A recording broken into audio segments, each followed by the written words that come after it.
10 करोड़, 10 करोड़, जी हाँ, 10 करोड़ रुपए का पुरस्कार या 1 मिलियन US डॉलर का पुरस्कार कोई भी जीत सकता है। आप भी, मैं भी, कोई भी। बस आपको करना कुछ नहीं है। अरे जब करना कुछ नहीं है तो पुरस्कार किस बात का? भाई करना आपको बस एक मैथ्स का प्रॉब्लम को सॉल्व करना है और वह मैथ्स का प्रॉब्लम बहुत सरल है।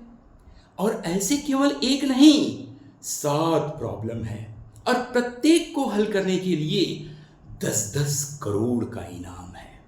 यानी एक को हल किए 10 करोड़, दूसरे को हल किए 10 करोड़।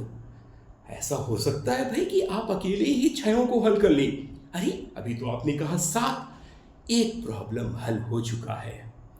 रूस के महान गणितज्ञ ग्रेगरी पेलमैन ने उसे हल किया है, जिसका नाम है, आप बताइए उसका नाम क्या है?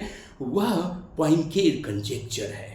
पॉइनकेर कंजेक्चर उन 7 प्रॉब्लम में एक प्रॉब्लम है जो हल हो चुका है। डरिए मत, चिंता की कोई बात नहीं। 6 प्रॉब्लम और बाकी है और प्रत्येक प्रॉब्लम पे 10-10 करोड़ का इनाम। और सभी प्रॉब्लम मैं इसी चैनल में बताऊंगा। चैनल को सब्सक्राइब कीजिएगा। एक एक करके मैं हर प्रॉब्लम को बड़ी ही सरलता से मात्र 1 मिनट में ही आपको समझाऊंगा।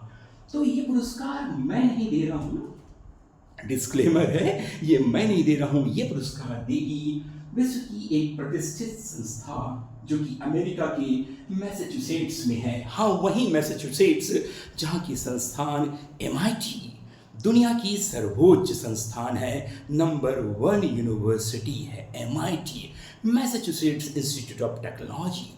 तो CMI यानी क्ले मैथमेटिक्स इंस्टीट्यूट 7 ऐसी समस्याएं घोषित की है जिनके प्रत्येक के हल के लिए 10-10 करोड़ का इनाम है। तो चलिए आप देखते हैं कि मात्र 10 करोड़, जीरो लिखिएगा, काफी सारे जीरो हो गए, लेकिन $1 मिलियन या 10 करोड़ रुपए का पुरस्कार का एक प्रश्न मैं बता रहा हूं। और प्रश्न बड़ा सरल है। P बराबर है NP, P बराबर नहीं है NP, या P विरुद्ध वर्सेस NP की बात कर रहे हैं। जैसा कि आप जानते हैं, यह समस्या काफी टेक्निकली या कंप्यूटर की भाषा में या गणित की भाषा में या विज्ञान और किसी भी अन्य विधा से जुड़ी हुई हो सकती है। बस आपको मैं सरल भाषा में समझाऊंगा। अब ये P और NP को बस ये समझ लीजिएगा, P का मतलब होता है और NP का मतलब होता है पॉलिनोमियल टाइम या बहुपद समय से। अब हो सकता है आपको समझने में दिक्कत हो, कोई बात नहीं, बड़ी सरल भाषा में आप देख सकते हैं। ये पूरा जो लेफ्ट हैंड साइड है बायां पक्ष है और ये जो दायां पक्ष है, बाएं पक्ष को आप ये समझ लीजिए कि इसका मतलब होता है हल करना या सॉल्विंग, और जो दायां पक्ष है इसका मतलब हो सकता है सिर्फ एक ही चीज, जांच या करेक्टिंग। तो आप देख लिए कि P यानी किसी भी समस्या की बात कर रहे हैं। भाई समस्या को आप क्या करेंगे? हल करेंगे, सॉल्व करेंगे। और NP का मतलब क्या है? आप उसकी जांच करेंगे, उनके स्टेप्स को चेक करेंगे कि भाई वो समस्या सही है या नहीं।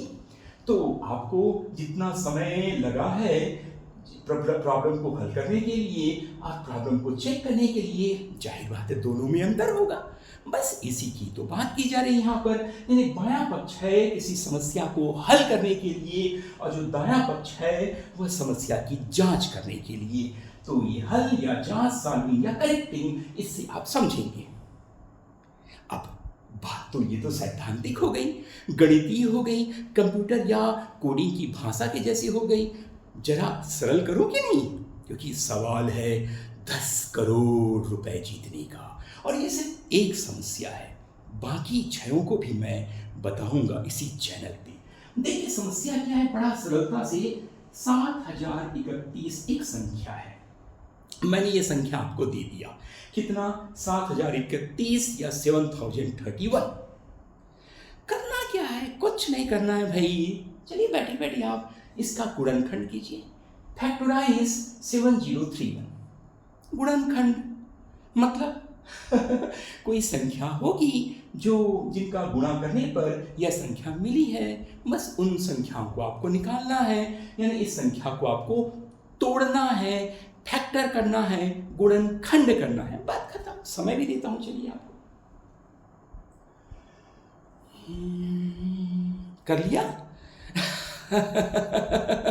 हो सकता है इसे करने के लिए आपको 0 सेकंड 1 सेकंड से लेके 1 युग लग जाए, यानी यह समस्या को हल करने में समय तो लगेगा, मेहनत लगेगी, टेक्निक लगेगा, और हो सकता है कि 1 सेकंड से लेके 1 युग या कई युग भी लग सकते हैं।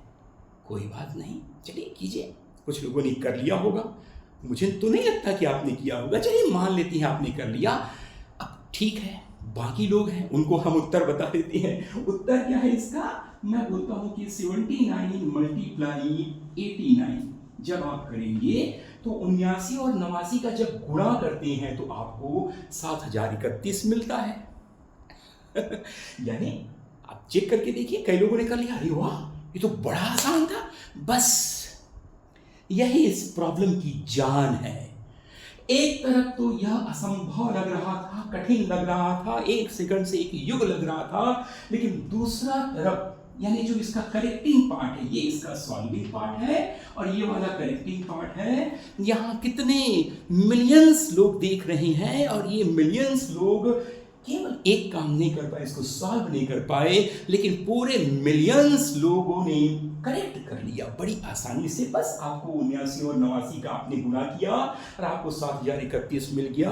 बस इसे ही सिद्ध करना है आपको, तर्क से, नियम से, गणितीय दक्षता से।